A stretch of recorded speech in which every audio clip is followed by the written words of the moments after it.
The last episode of Dragon Ball DAIMA is about to air, so I thought I would make some predictions. So here we go. Here's my 10 predictions for the finale of Dragon Ball DAIMA. Number 1, Super Saiyan 4 Vegeta is going to happen.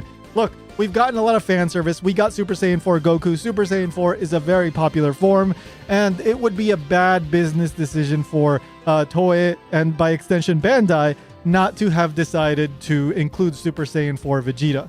So we shall see. I don't have any leaked information. This is pure speculation. I think that even if it does happen, obviously there's only one episode left, so it won't be for an extended amount of time. It may just be for a couple of minutes. And here is one scenario that could make this possible. Number 2, Piccolo will get disrespected. So first of all, I hope this doesn't happen. I hope I'm wrong on this, but given the history with Piccolo, I wouldn't be surprised if this does happen and priority is given to Super Saiyan 4 Vegeta. So one possibility is that Piccolo fails in his attempt to hit King Gomah's head 3 times, right? The plan is for Goku to fight King Gomah while Piccolo hits King Gomah in the back of the head 3 times to dislodge the demon eye. However, one thing that could be done is that Piccolo fails and then Vegeta has to step in, but since he's out of energy, then Neva has to power him up and give him the Super Saiyan 4 form, and then Vegeta and Goku are the ones that finally finish off King Gomah with Vegeta hitting Gomah's the back of his head. Could this be? Of course, it could totally play out. Again, I hope I'm wrong, but as I said, I don't know. I think that Toei and Bandai really will have wanted to find a way to include Super Saiyan 4 Vegeta, and this is one way. The other way is for Goku to be defeated by King Gomah. He runs out of energy, and then Super Saiyan 4 Vegeta has to step in order to give Piccolo that chance to hit him in the back of the head. We shall see. Dragon Ball always loves to throw curveballs at us, so I have my doubts about whether this plan of Goku and Piccolo teaming up and Piccolo hitting Gomah in the back of the head will play out exactly as planned out. And maybe the wild card here is, in fact, Super Saiyan 4 Vegeta. Number 3, King Kadan will end up being the new king of the Demon Realm. This was foreshadowed early on when they first met King Kadan, and I don't see King Kadan suddenly dying. That seems unlikely at this point. So I think that's a pretty reasonable prediction. However, I do think that when we do see the Demon Realm again at some point, Pansy may end up being the queen. I do think we're going to see the Demon Realm at some point later on down the timeline in the whole Dragon Ball Super timeline. So I definitely think that we will see Pansy again, and she may have taken over the Demon Realm by that point. Number 4, we're going to find out a downside to using the third eye. At this point in time, it seems like there is no negative to using the third eye. We haven't seen any change, at least a noticeable change to King Gomah's personality. It's not like he's noticeably going crazy or losing his identity. Nothing like that seems to be alluded to or established so far. So the question is, if there's no downside to using the third eye, then why didn't Abura always have it on? Why didn't that little henchman that Dabura had steal the third eye just put it on? Because as we've seen, basically, it makes you invincible. Maybe it doesn't make you the strongest being ever, but it does give you infinite stamina. So effectively, you are invincible because you will eventually wear out anybody that fights you. You're not going to die. You're not going to be defeated. You can just keep going and going and going like King Gomah has. So I do think that, or at least I'm really hoping that maybe one line, something is given in order to explain that there's some negative, there's some downside to using the third eye. Number 5, it's going to be established that Super Saiyan 4 is a Demon Realm only transformation. So at this point in time, I think most of us assume that Daima is going to tie into Dragon Ball Super. Now, the people behind Dragon Ball, Toei, etc., they generally don't like to say this is canon, this is not canon, blah, blah, blah. That's a whole problematic topic, and it's easy to make the argument that true canon doesn't even exist within Dragon Ball. Maybe aside from Dragon Ball Z, like the original manga run. But even then, there's a lot of, continuous plot holes and all that. But if you're going to say something's canon, that's canon. And everything else is questionable at best. But right now, we do have basically what's going on with Star Wars, right? We have Star Wars Legends, and we have everything that happened after Disney bought out Star Wars. You can think of Dragon Ball now like that. GT is part of Legends. It's not going to come back, But they just took something from GT, brought it into the mainline continuity because that was something that was very popular and they want to make money off of that and they know the fans are going to like it. So I do think that Super Saiyan 4 is going to come back at some point later on in the continuity.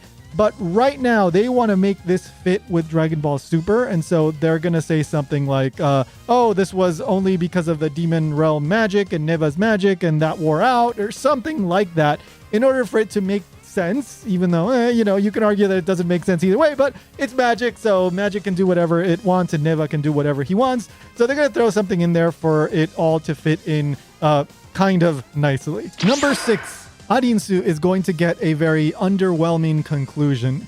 I think that she already has a pretty underwhelming conclusion because her wish was to be like the most powerful magic user, Demon King, and then immediately she just gives up on that and she basically becomes, a reluctant collaborator of Goku and the gang.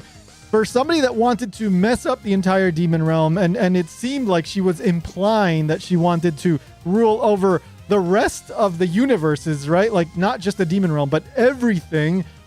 She really wasn't all that serious about that. Can you imagine just Frieza, right? He loses out on a wish and he basically did. Anyway, yeah, he loses out on a wish and he goes, so you guys want to go like have some pizza? Or like, he just immediately turns into a good guy. Like, come on. So I think that Arinsu is going to basically go off with Ku and Du, maybe be kind of helpful to the new king, but also be a little bit remorseful about her actions. And I think for a setup like hers, she was set up to be like the ultimate villain, like the truly malevolent one in this whole story. And then they treated her like this was a bit of a waste. But at the very least, I think Ku and Du may get a time to shine in the last episode. And that's going to be my number 10 prediction. But before we get to that, let's get into the next one.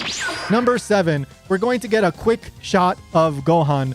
I think that he may not even get a line of dialogue. But at the end of the episode, we're probably going to get some shots of the characters back on Earth that had been turned into kids. And now they're back as adults again. Gohan, of course, hasn't even been shown in all of Daima. So hopefully we get at least a quick still shot of him. It would be even better if we hear him say something. If we get a joke from him like, hey, where were you guys? I turned into a baby. I didn't know what happened. Like something like that.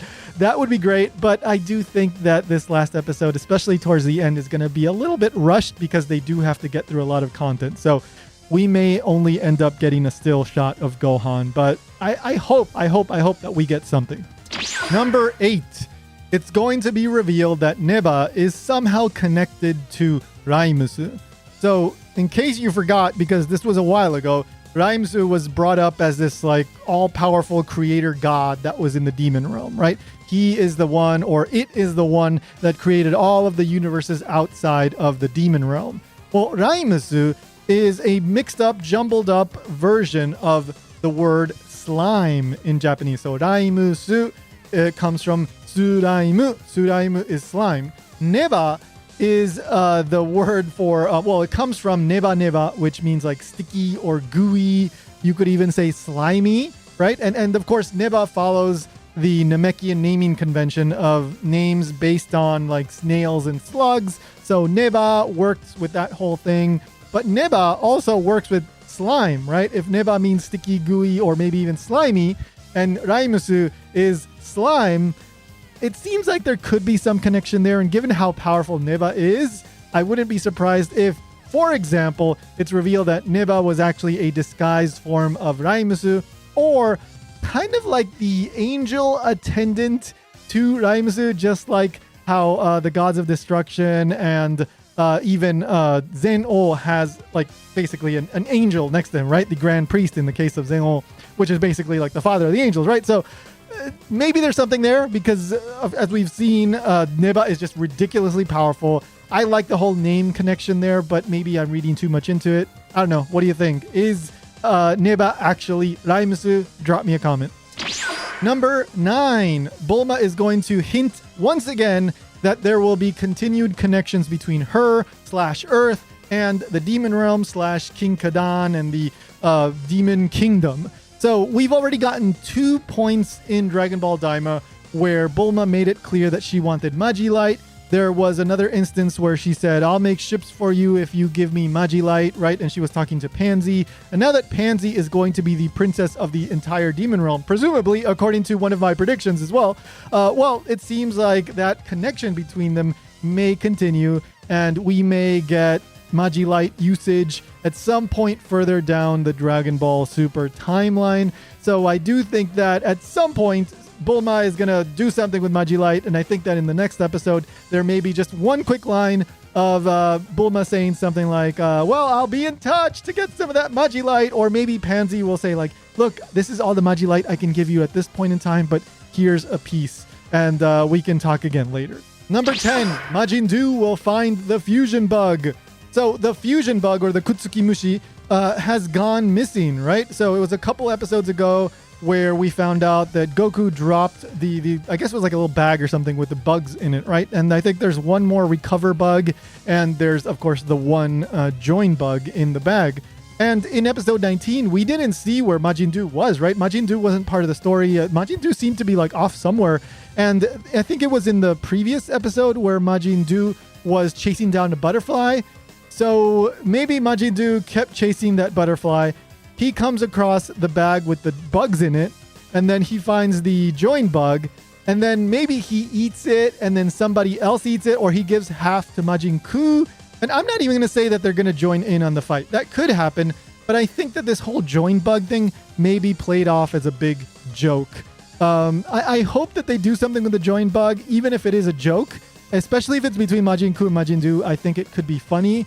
But the thing is that this was introduced, and it seems to have been a big fake out, because it seems really unlikely that we're going to get just Vegeta or Gogeta or something, or some kind of fusion between Goku and Vegeta using the join bug.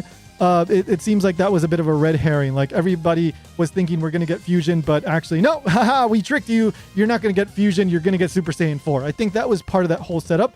But I do hope that they use it, because otherwise it'll be kind of like just unsatisfactory. So hopefully Majin Buu finds it and then something funny happens with it, or maybe they join in on the fight. But I would actually prefer, I think, a good joke coming from the usage of the join bug. What do you think? Do you have any predictions that I didn't make? Let me know down in the comments. Like and subscribe. I'm going to be doing a breakdown and review for episode 20, of course. And then I'm going to be probably doing an overall breakdown, overall kind of look back on the best and worst of Dragon Ball Daima. So subscribe if you want more stuff like that, plus stuff on other anime. I'll see ya in the next one.